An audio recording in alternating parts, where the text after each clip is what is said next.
Hi. Hi, good morning, everybody.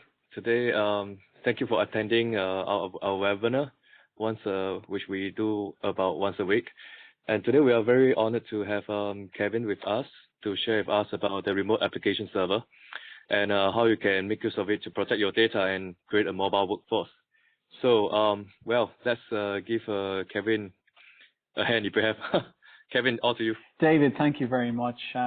Guys, I'd like to introduce myself. So Kevin Greeley is my name. I'm a regional manager with Parallels. We'll get to a little bit about Parallels later. You'll see the title of the presentation does say in big bold letters, Parallels Remote Application Server. We'll try not to make this a product chat, although we'll give you some good insights about the product towards the end of the chat. But really, this is about, and I love the series that David does on education and certain things that, certain insights that companies have around the region, that it's about learning to protect data, building a secured mobile workforce, and also introducing Parallels RAS. So I'd like to thank, first of all, David for having us here. And together with ReadySpace, we're working on an inclusive solution to help you deliver Windows applications and desktops securely to your users. Companies in our region are turning to mobile to get closer, not only to their customers, but to employees and business partners too. And the growth of the mobile workforce, and BYOD in particular, comes with a number of challenges, as we know.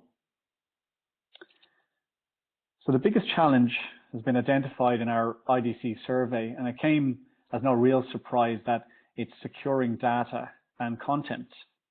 Now, our survey was conducted in late 2016.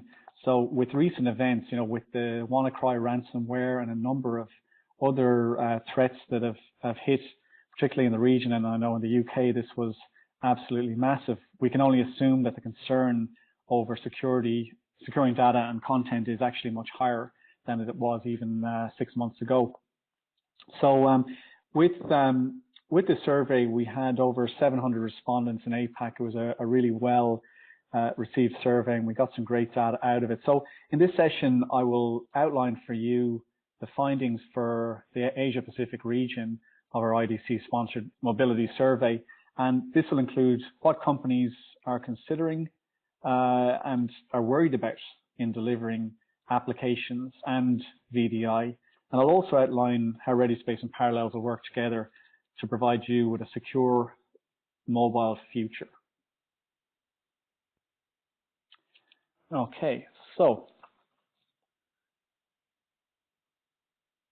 now as we look at mobility, just going to full screen my own screen here, the BYOD trend. So we can see that BYO policy on mobile is strong for APAC, but there really are some laggards. We can see 30% of respondents don't actually have a BYOD policy. If we move on then and we look at the similar question we asked for laptops, we can see that the situation, although it's quite healthy, that 55% of people do have a BYO policy, it's less healthy than mobile in the no side of things, people who don't and aren't planning to have a BYOD policy, and also what user profiles they support. And if we look at a country breakdown on BYOD policy, as expected, Singapore and Australia are leading the way, with good BYOD adoption in Malaysia, Philippines, and Thailand as well. And this is a trend that we've seen over the last number of years, and it's been growing. There's certainly a lot left in the tank there. Korea, Japan, and GCR aren't really looking at much BYOD growth than they already have done. And this leads us to believe that it was early adopters looking outwards and therefore have really slowed significantly, that the early adopters are looking at places like the US and Australia, Singapore, places like that. And they got in early, and we did find a big jump in the early days in Japan, Korea, and GCR. Okay, so what we found as well, this is a really interesting insight for us, that the single biggest challenge BYOD presents to those who have adopted or are planning to adopt it is securing data and content. You can see there at the bottom of the slide, I was hoping to have a pointer here as well, but I don't think you can see my pointer. But really, securing data and content, obviously that would be major. We just didn't think that was going to be the single most concern. And then when we look further, it leads us to the perceived need. When you ask, does your organization have legacy Windows applications and or peripherals that need to be supported on new environments? And what we mean, I guess, is new environments, new devices. So it makes us believe that the perceived need for delivered Windows applications in new devices and on new environments. The interesting thing here is that Japan, Korea, and GCR all say they really need to access these legacy apps. But as we've seen, they're least likely to have a BYOD policy to fix this situation. And we think that was just a striking sore thumb sticking out in the whole trend. So also with corp liable mobile trends, interesting. I suppose it'll come as no surprise again that Windows and Android were the main platforms that are being supported in the region, with iOS coming third, Macs holding a pretty big number here of 23%, which is quite high for around the world. It's gone from 10 to 18 to 21, and now we're at 23. So we still see a little bit of growth in Macs, and also actually we see a lot of growth in Macs in the northern Asian region, particularly China. We've seen a big jump in Mac ownership, which again, a lot of these things are very relevant to a company like Parallels to get a plugin for our product, Parallels Desktop for Mac, which allows you to run Windows on Mac. And if you don't know about that, David can fill you in on this at some later stage. So a lot of companies that are providing corp liable mobile devices, and some are planning to as well, and we've seen growth in this area as well. The key takeaways from the first section is that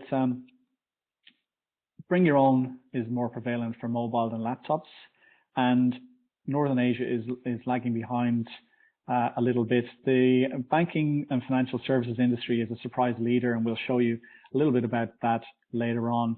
But one thing that we did find is North Asia, if any of your customers are up there, that there is a big need for legacy apps and a vacuum of the provision of legacy applications and the provision of possibly desktops to put these out to end users, customers. And one last thing is that corporate liable mobile deployments are more prevalent in the southern part of Asia, in ASEAN and AU, and there are big plans for those deployments to increase over the coming 12 months. So app deployment models. Again, this is where we get closer towards the Parallels territory, and what we're seeing is the trends that we're looking very closely at. And one thing we found here is that although a lot of apps are cloud-based, and we know that there's been a growth in cloud-based apps, but there's also been a very much a big portion of apps that aren't, it's just too expensive to put a lot of apps and make them cloud-based and create local apps for devices. So we're finding people who have, in this 44% here in green, these are some very important line of business applications. It might be ERP, it could be just some very important applications for the running of businesses. This 23% here, we found that 23% of respondents are publishing Windows apps to mobile, and a similar percentage, 20% delivering VDI to their end users as well. So we found that was a very great perspective from us. So more than 2 in 5 companies are relying on virtualization technologies to support app delivery. And then we find all those legacy apps that are out there, and you'll know them yourselves. You'll have a lot of customers that are using these type of applications or have need for them, and that's where we can certainly come in and help. But I won't skip through all of that just yet. So with VDI and publishing, usage and other considerations. So we got IDC to ask these respondents, does your company use an app publishing solution? In Australia, Singapore, leading the way on between 60 and 70%. But then, interestingly, when we got to the verticals, which verticals were using it, we found a very high portion. It was there are a lot of people, a lot of companies that are using it. We can see here that manufacturing, resources, construction, mining, exploration, these type of companies are using. They have a lot of people out in the field. They need to get these apps to them. Also the banking and financial services industry.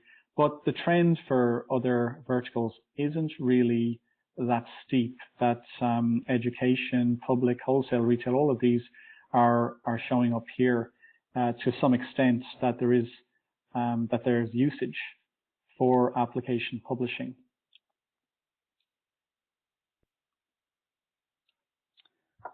And also with VDI, very strong in Australia and Singapore and the banking and financial services industry, including insurance. With other verticals, again, not too far behind.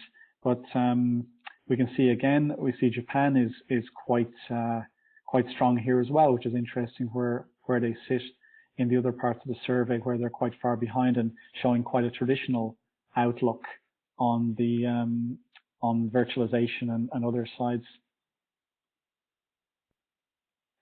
Then when we ask what their top considerations for VDI and app publishing are for rollout in their organization. Now this slide and the next slide were great for us. We saw, and obviously cost is always going to be a big consideration in any deployment. How much is it going to cost? We want it to make our IT more simplified as we move forward in this life as people. We want things to be easier. We expect things to be easier. And this is the second consideration that people had.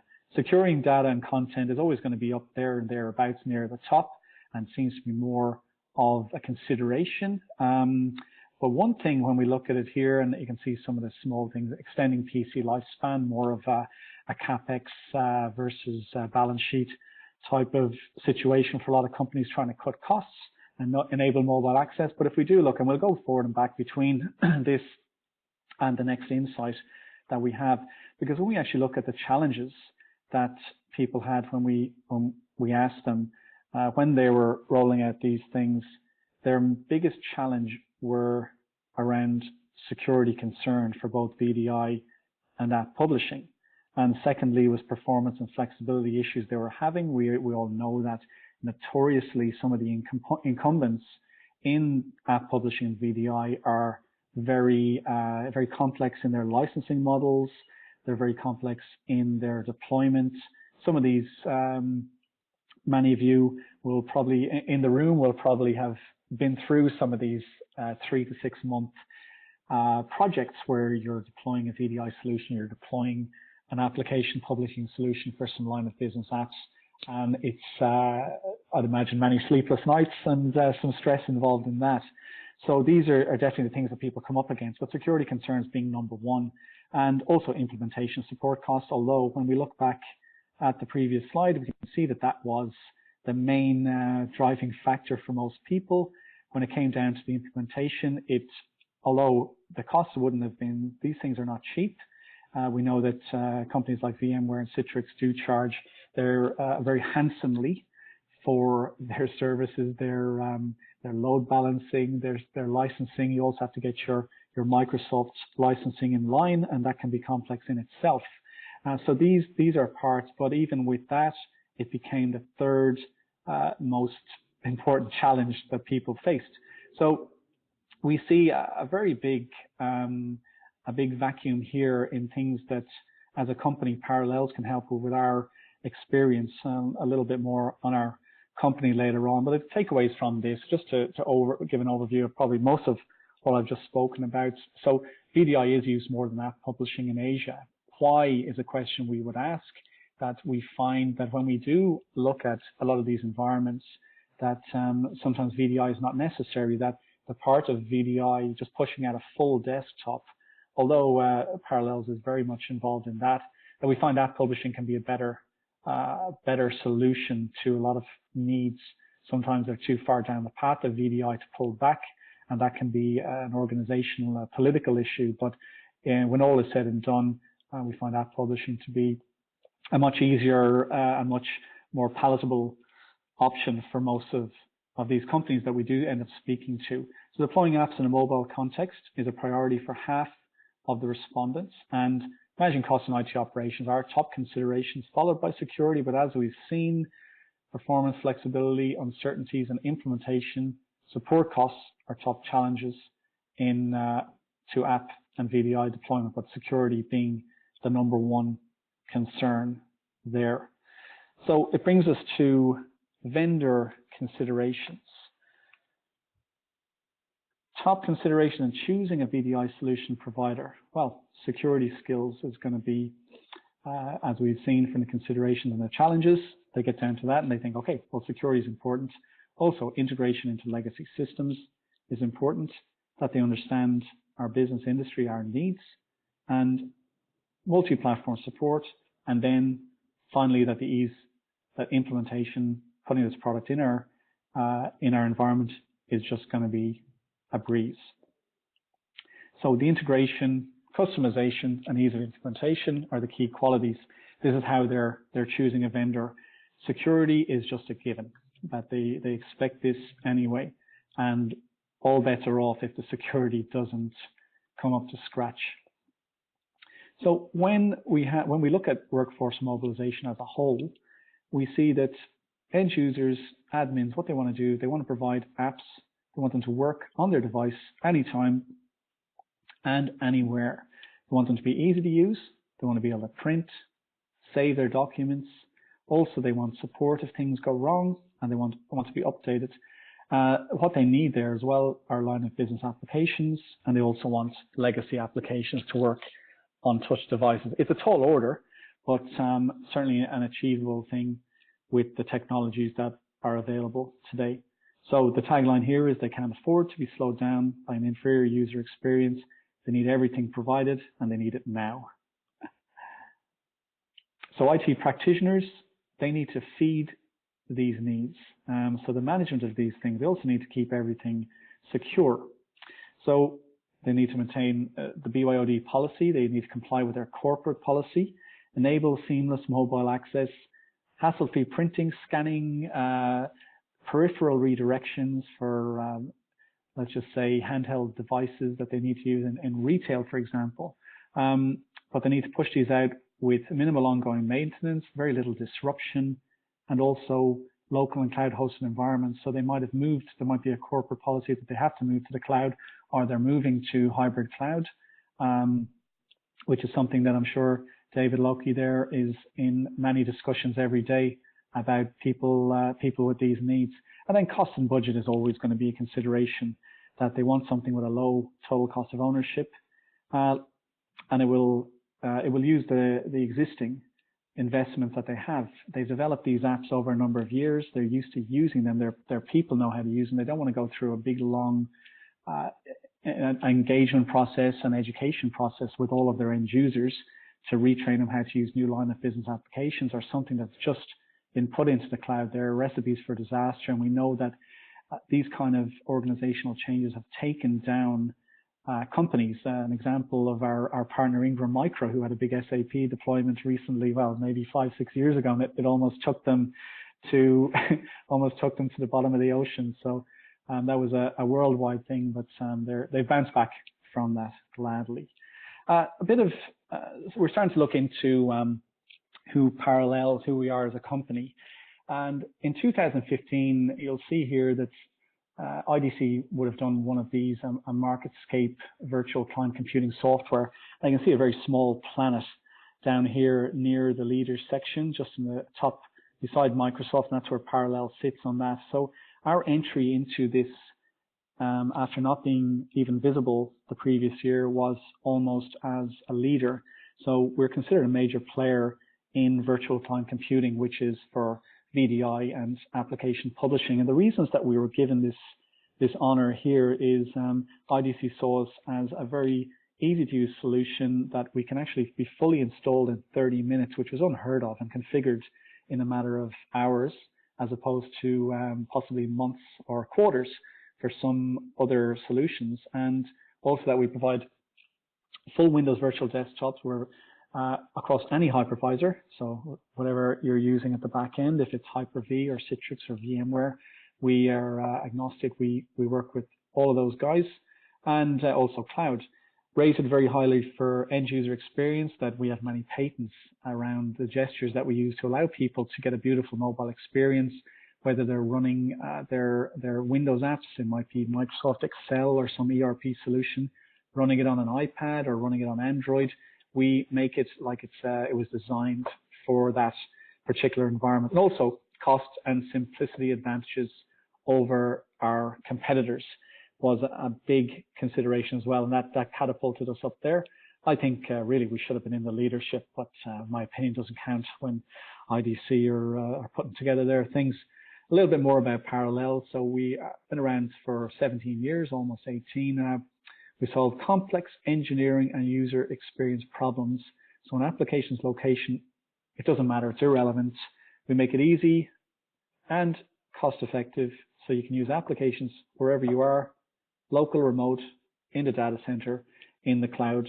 Many patents, many great partnerships with people like Microsoft and Apple, one of the few companies that have great relationships with both at the same time, and HPE, Nutanix, and also many patents that we have, which keeps us a little bit ahead of our competition. Some of our customers, the FBI, Tyler, some of these big guys. Some of the heroes that we've had, some IT administrators, decision makers that we've had in customers, people like Babcock here. We have a case study that we did with Babcock. They were using Citrix XenApp, and they were having issues around delivering corporate resources very simply and effectively to their end users, over 1,400 end users across 300 locations. So we made the management of this process easy. We made the switch from Citrix XenApp to RAS painless and almost seamless from the end user. We also allowed them to use much more and varied devices. They just wanted to deliver personalized Windows applications that they had developed for their end users and wanted to push them out without having to develop a new cloud platform.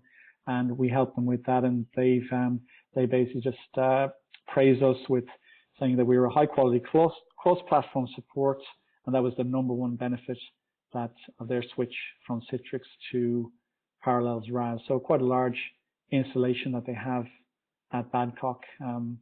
We don't have them in Australia, but I understand their furniture is pretty good. Now, if anybody likes chocolate, we don't make the chocolate, but we certainly help them to make their application delivery much easier. So Godiva chocolatiers, they were using RDS, and they were finding it quite cumbersome, and really they found they were spending so much time updating applications on each machine with RDS, so that they just wanted a solution that they didn't realize that how easy it was going to be, and we helped them that they just keep their applications, their inbuilt applications, on their server. They update that single instance, and they can push that out to over 600 retail stores.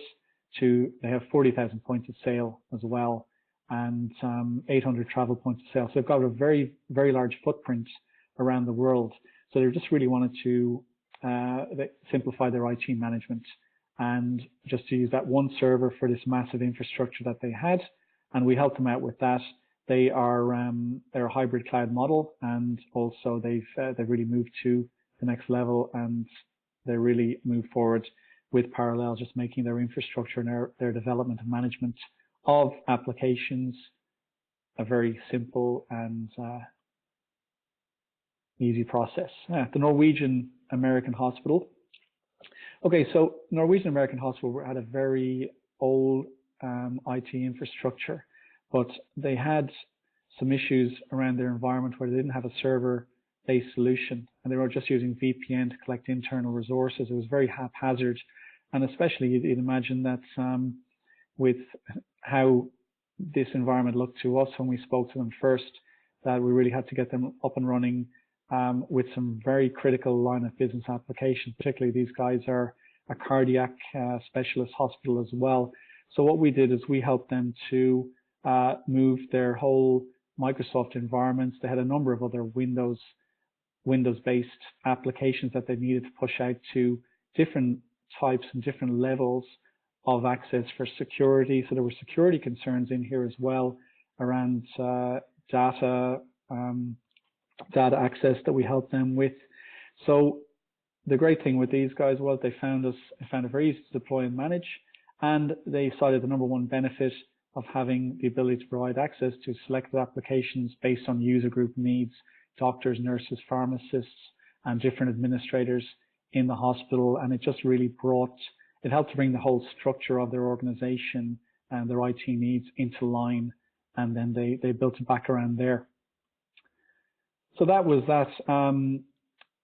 To talk a little bit about Parallel's remote application server, a lot of these times we end up we start on the product and then we go from there. But I just hope that we've showed you what we see as the future, the trends of mobility in the region, and just wanted to overlay that with the infrastructure that we have and what David provides out of Ready Space as well, and what he'll have there to provide to you if you do need to publish applications or VDI. So with our solution, we provide very simple application publishing and VDI. Load balancing is included in the subscription. Everything we have is included. There are no surprises with that. With peripheral redirection, we spoke about a lot of the user needs for scanners, printers, handhelds, that they need to be able to push USB devices out and have end users using them. And if you can imagine with our product, if you can print from your iPhone, your Android device, we can direct the application that is published onto your device with Parallels RAS. We can direct that to your printer through the already set up configuration that you have. Also, many companies obviously will need reporting for their installations as well, and we do a lot on that. We support on-premise, hybrid, or 100% cloud deployment. We work with David on Microsoft Azure. We work on his on public and private cloud as well to provide, so you can keep your infrastructure in the cloud and also push that out to end user devices. Just a very brief rundown on this slide. It really shows that this is our product canvas, really, so for service providers. So we're built on RDS, but we do work with all the different infrastructures like VMware, Hyper-V, Zen Server, Azure, and limited KVM cloud, and all the hyperconvergence providers. We've spoken before about the deployment at the top of the pyramid there. This is really where the administrators, our princes sit, the people who make the decisions as well. They really want a simple solution to be able, and that's some of you in the room I know will be looking at this for management, file access and search, simple migration from initial existing models, or else just pushing out Windows instances and app instances that you already have on your servers.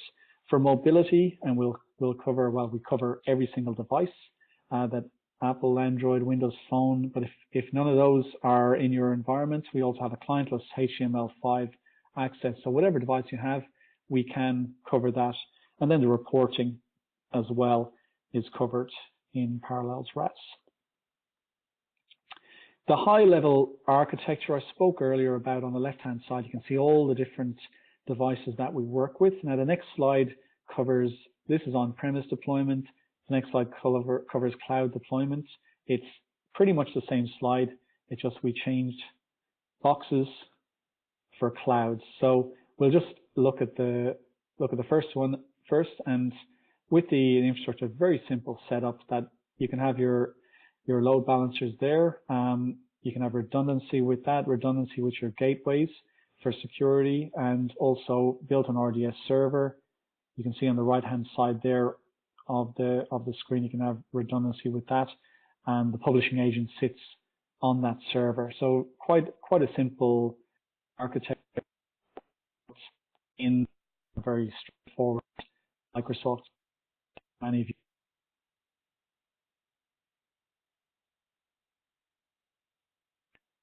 want to move on to the cloud, very similar. You can put all of this, all the infrastructure in the cloud and provide this solution to your end users the same as you would on an internal on-premise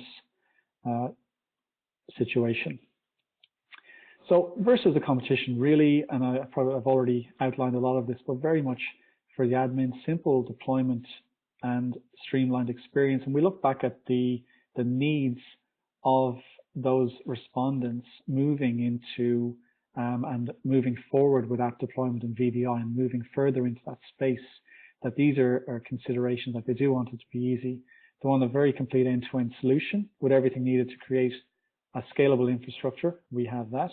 And very cost effective and straightforward for us to sell, for you to buy, because it's all inclusive. We don't have any surprises in that. And we work side by side with competitive applications. Although we compete with Citrix and VMware, we're very much in bed with them in terms of the back-end infrastructure that we work with them on. I certainly won't spend too much time on this very complex slide. I believe we'll share this after, but a couple of things I just wanted to point out in here. A few key differentiators that you'll appreciate, and one is application publishing really is a breeze with our competitors. Even with RDS, it's quite a complex undertaking, and with VMware and Citrix, it requires training, and it's not necessarily easy to get the licensing right. With us, very simple license per concurrent user. As long as you have your RDS licenses to build on, you're set. The second thing is the load balancing is included, isn't extra. Third is we also include client shadowing of managed devices, which will cost you a lot from Citrix and VMware's point of view. It's an add-on sale, and it's a little function of RDS, and also device management, boot, restart, close, and so on. It's the technology we've developed and patented on our own. So like I said, we'll share this deck if that interests you and you did want to speak to us about that as well. Look, very quickly on the verticals, we are very good for any industry. I've outlined a few verticals here and on the next slide: education, banking and finance, healthcare. You'll find that the needs for a lot of these people are very simple. Access to line of business applications, including legacy applications, very similar for healthcare, sales and line of business, ERP, records, that type of thing. With training, education and training, there's a lot of different needs in there. Windows applications, AutoCAD, Office 365 on non-Windows platforms. One thing about this is, regardless of the vertical, and we look down to the next slide, you can see retail, construction, hospitality, manufacturing, some of the big verticals that we do service, and a lot of them access to line of business, legacy on-premise applications. These are all needs that you'll find across any of the legacy or the areas that industries that you are involved in. So if one of these is yours, the user benefit from our point of view, what we provide is all of the things that we spoke about: access to applications on any device, consistent experience no matter what the device, as you'd expect. Using it on an Android, iOS device is going to be a lovely experience. Things like mobile productivity, that they will get benefit from that. Secure access to applications and data. And then for the IT admin's point of view, the benefits are many. Easy to use, easy to set up. BYOD implementation is simple, and it will use your existing infrastructure. Printing and scanning are easy. Parallels will also help you set up. Our support is 24/7, and we can help out in any of these types of issues. So on that, I just wanted to, that's the end of the presentation. I think, I'm not sure if there are any questions on that. I guess I've run through things. I feel like I've gone a bit of a marathon through that. But David, I was wondering if there are any questions from the audience on Parallels RAS or even the survey results. Yep. Okay. Yes. So there's a Q&A section on the right side. If you guys have any questions, please key into that. but there are already some questions here where maybe Kevin can help us with. So the first question here we have is what are the OS platform that RAS support? I believe this question is because there are users within organizations today where they are using Mac and various other OS. Understood. So Yeah. maybe you can. I will actually. I'll go back to a slide here that covers most of that. So with RAS, it's pretty much any device. So when you look at people who are running, it will work on any device. I'll just go back to slide 35 here. So in terms of the clients, we have a client that you can install on iPhone, Android, Chromebook, Surface Pro, Windows, Linux. We also have one for what's the the cheap device that costs about $35, David? The what is that CPU device? Also web portal. So it'll work on any device. And even if there was a device, the client, you didn't have a client for Raspberry Pi. So we also have a client for Raspberry Pi, and we find that in a number of instances, people that particularly they find they'll do a lot on Raspberry Pi and Linux. But for those devices, it does work with every device, but if you don't want to install the client or don't have access to installing the client on those devices, any HTML5 enabled browser will enable you to log into your apps. So that's and that's pretty much every browser. It's Safari, it's Chrome, it's Windows, what's it called now, Edge or Windows Explorer. So it does actually work on any device. You're not restricted. And that's one of the real benefits we have over our competition who struggle to provide it.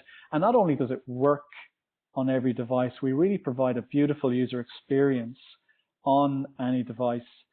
So if you're working, you could, for argument's sake, and I'm not saying you would do it every day, but you could access Adobe Photoshop on an iPhone 5 or an iPhone 4 via the client.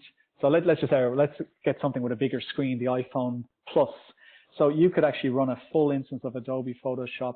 All the work is being done back on the server in the companies wherever. I mean, it doesn't matter to the user, but it could be Hyper-V, it might be in AWS, or it might be in Azure Cloud, or it might be on an on-premise server. So all the work is being done there. It's really just the keystrokes are going from your phone, and if you imagine the same experience you have working on a desktop, but you can imagine how would you design Adobe Photoshop? You would use pinch on an iPhone. You'd use 3-finger, scrolling. We've put all of these technologies. We've developed and patented a lot of these technologies to allow you to interact with Windows applications on these devices, whether they're Android, whether they're iOS devices, iPads, whatever you want, and make it a very nice experience. So the IT admins don't have to worry, and the company doesn't have to worry about the end users not being able to use the apps because of the device they have. They can have any device and do it. But I wouldn't recommend all day running Photoshop on a phone. But stranger things have happened. So I hope that answers your question. Yeah. So yeah, I mean, of course, you can use Photoshop on a mobile phone. It's going to be difficult. That's right. Oh yeah. So I mean, okay. Like for myself, I'm using Parallels Desktop as well. So is there any integration, or I mean, does it work together with Parallels Desktop, or it works independently? So in essence, I guess with Parallels Desktop, you're going to be running. 90% of people run Windows on a Mac. Some people run Linux on a Mac, but in essence, you'll have your Windows machine and your Mac machine. So you have the choice then with Parallels RAS. Let's say you are running Parallels Desktop. You could install the Parallels RAS client on Mac and then run an application inside that Parallels RAS. Or you have the option, you could install a Parallels RAS client on your Windows virtual machine inside Parallels Desktop separately, so that It's on your Windows machine. So the integration is really, look, Parallels, the client is just another app that you'll have. In terms of the technology that we've borrowed from things like Parallels Desktop, and also with Parallels Access, which David, you might remember, Parallels Access was is a mobile app, kind of like a Log Me In that we have as well. But really, we found that the technology we developed for Parallels Access over a number of years lent itself better as the client on end user devices like iPhone and Android. So we were well ahead of the curve and the competition in our space to provide a beautiful experience on those devices. But in terms of, to answer your question, the integration isn't probably as necessary. It works beautifully like any app does on Parallels Desktop. So if you install our client, our Windows client inside your virtual machine, your Windows virtual machine on your Mac, it will run beautifully on that. So it'll be just another app on Windows. But yeah, with that, you do have the option of having the Mac client either. Okay. So it means that essentially RAS is really built for Windows application. It is correct. And generally in our use case, it's used mostly with it's used with thousands of different types of applications that companies just need to push out. They don't want to develop them. They may have already developed applications, spent years using these, but they don't want to have to develop them into a new cloud app and push that out so it works on. Does it work with Android? Does it work with Windows? Oh, we've got to develop an Android and an iOS version. We only have budget to do an iOS version. Then we have to push everybody onto iPhones, but half of them are using Android and Windows Phone. We solve all of those problems because we allow them to publish the app from their server infrastructure out to any device. So any employee, customer, client can access the apps that they want them to access. Well, so which means that it really not just saved the infrastructure cost, but it also saved on the development cost, right? Absolutely. And I guess it also saved the time to develop the whole. Zero development costs with this. You know, they can put aside those projects. And it sometimes comes down to, we do find people are halfway down the road developing their first, they're developing out the iOS version of a Windows app that they used to have, and they're putting it in, they're rebuild, or what do they call it, reinventing the wheel in that. And a lot of them have kind of gone, oh great, okay, well we're going to put that aside, cancel that project, we're just going to use our legacy application. It doesn't look beautiful, but it does the job, and it's line of business, it's critical. And it's going to look like a Windows application on an iPhone, but we need this to work, and they can just do that straight away. And like we said, we can get this up and running. We can solve this problem very, very quickly without too much consideration. Well, that's amazing.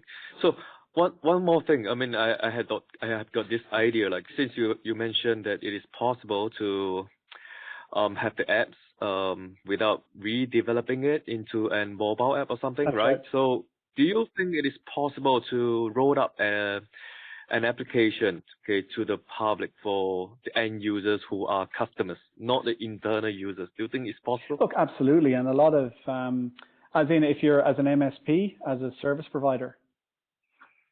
Yeah. Yeah, absolutely. And a lot of companies do that. So these, and that's really part of our MSP model is, for example, we have, there's a company called Epicor, and they have an ERP solution across in the US that they provide. And they also provide other applications out to their they have a massive customer base. So they put out their ERP solution because it is a Windows-based solution. And for a lot of their customers, they're fine with, because they're still using Windows machines, so that's fine. They can just install their ERP client on their Windows machines. But what they're finding is that they have a big demand now. People are saying to them, look, when are you going to have your iOS client? When are you going to have your iOS app, your Android app? And they go, well, to develop that will cost them $20-30 million.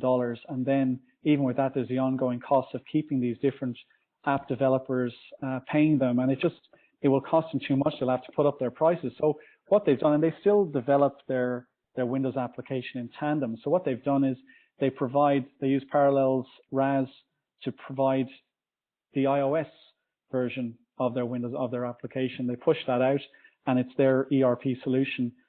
They send, so it's very simple. Their administrators, when somebody's buying their ERP solution, they send an email to the customer. The customer then opens up the email. It will have links to the app store, the iOS app store, or also the Google Play Store. It'll also have links to other mobile clients for Windows. And then the customer can simply go, oh, great, I've got an iPhone. They click the link in the email, brings them to the App Store, they download the app, and then they put in the credentials from the email, and hey presto, they have the ERP solution right there on their iPhone, their Android, whatever. And a lot of service providers are bridging this gap and finding ways to do this. So even Epicor themselves sell other apps, like if you can imagine, Office 365 doesn't work on every single device either. It works on Windows phones, and there's an iOS app. But for others to push out Office 365 on non-compatible devices, they can use Parallels RAS. So it just covers, that means they can sell it to absolutely anybody. And that's, again, one of the benefits, and certainly something that you can provide yourself to your customers. I think, well, that really helped companies to transform themselves. Where, today we're talking about digital transformation. So many companies are looking for solutions to move their apps, to become more mobile, so that their users are able to access to their apps.